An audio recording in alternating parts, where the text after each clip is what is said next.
In this lecture, we're going to talk about trees. Let's look at some example trees. So here we have a sentence, I ate the cake.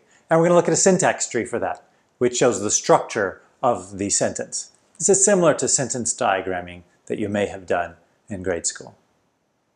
So we have at the top of the tree the S for sentence, and then children a noun phrase and a verb phrase.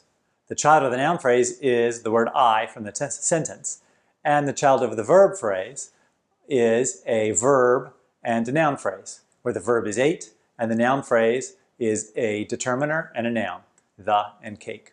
So along the bottom of the tree, we have the words from the sentence, I ate the cake, and the rest of the tree reflects the structure of that sentence.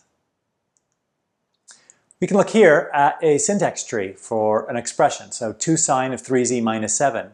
We can break that up and show the structure. So at the top level, we have a multiplication. That's really the last thing that's done, multiplying the 2 and the sine. Within the sine, what we're applying the sine to is 3z minus 7.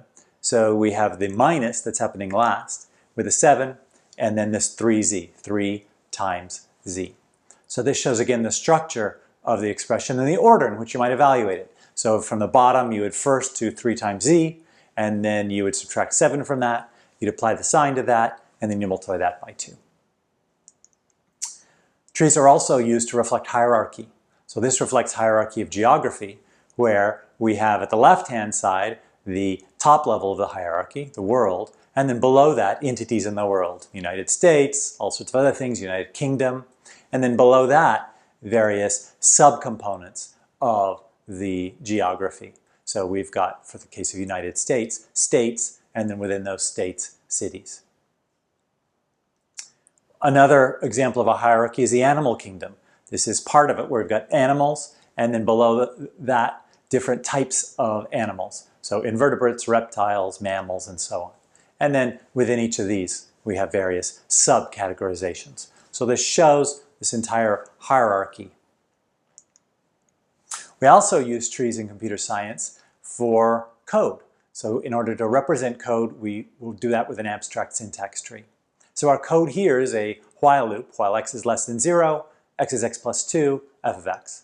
So we reflect that at the top, we have while, which is our while loop, and the children of the while loop are the condition that needs to be met for the while loop to continue, and then the statement to execute. So the condition is x less than 0, so a comparison operation, the variable x and the constant 0.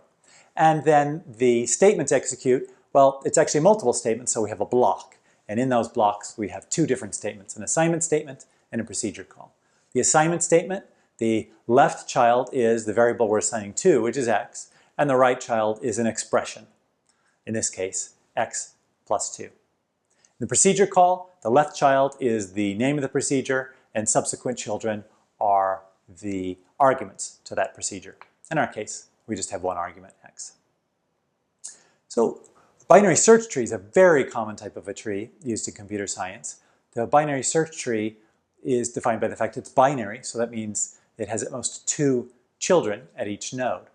And we have the property that at the root node, the value of that root node is greater than or equal to all of the nodes in the left child. And it's less than the nodes in the right child. So here, less than and greater than, we're talking about alphabetically. So less is greater than Alex, Kathy, and Frank, but is less than Nancy, Sam, Violet, Tony, and Wendy. And then that same thing is true for every node in the tree has this same thing. For instance, Violet is greater than or equal to Tony and less than or equal to, strictly less than Wendy. The binary search tree allows you to search quickly. For instance, if we wanted to search in this tree for Tony, we could start at less. Notice that we are greater than less, so therefore we're going to go right. We're greater than Sam, so we'll go right. We're less than Violet, so we'll go left, and then we find Tony. And we do that in just 4 comparisons. It's a lot like a binary search in a sorted array. So we have all these examples of trees. What's the actual definition of a tree? Well, a tree is, this is a recursive definition. tree is either empty or it's a node that has a key and then has a list of child trees.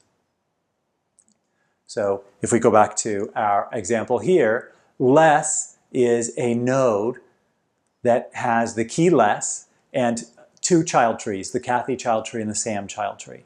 The Kathy child tree is a node with a key Kathy and two child trees, the Alex child tree and the Frank child tree. Let's look at the Frank child tree.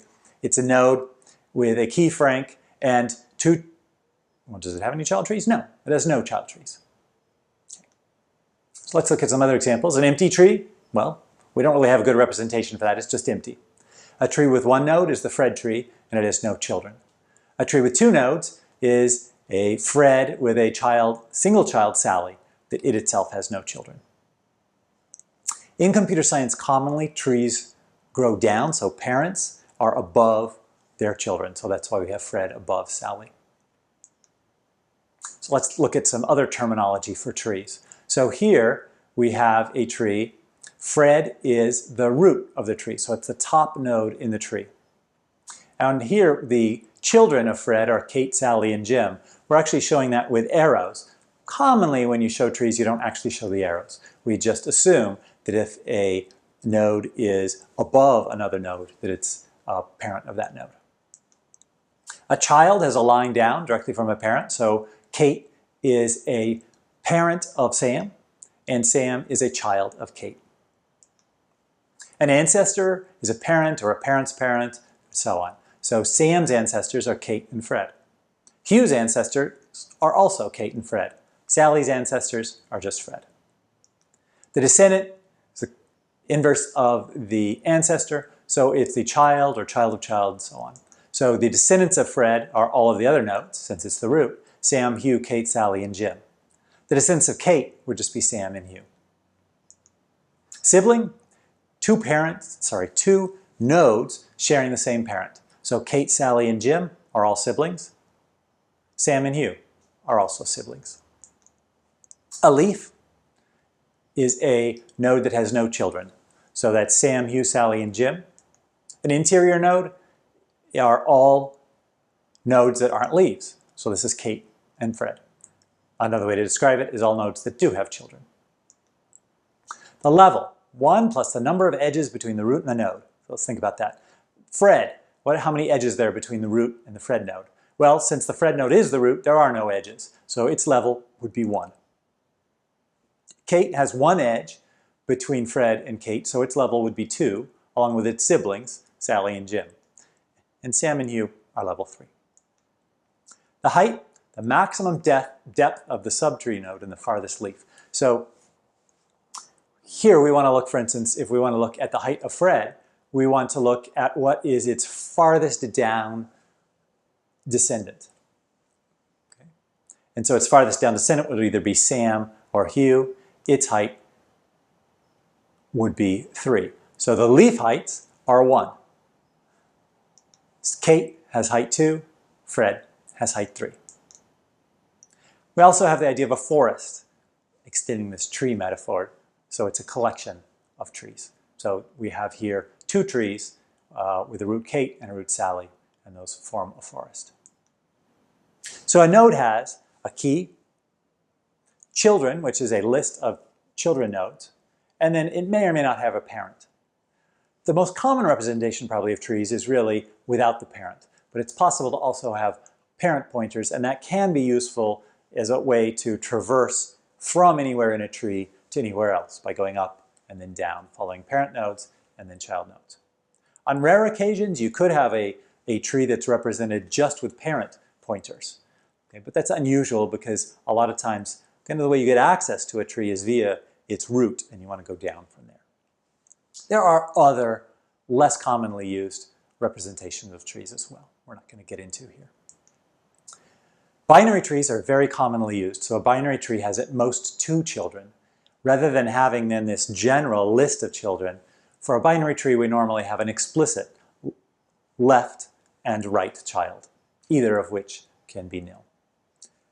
As with a normal tree, the general form of a tree, you may or may not have a parent pointer.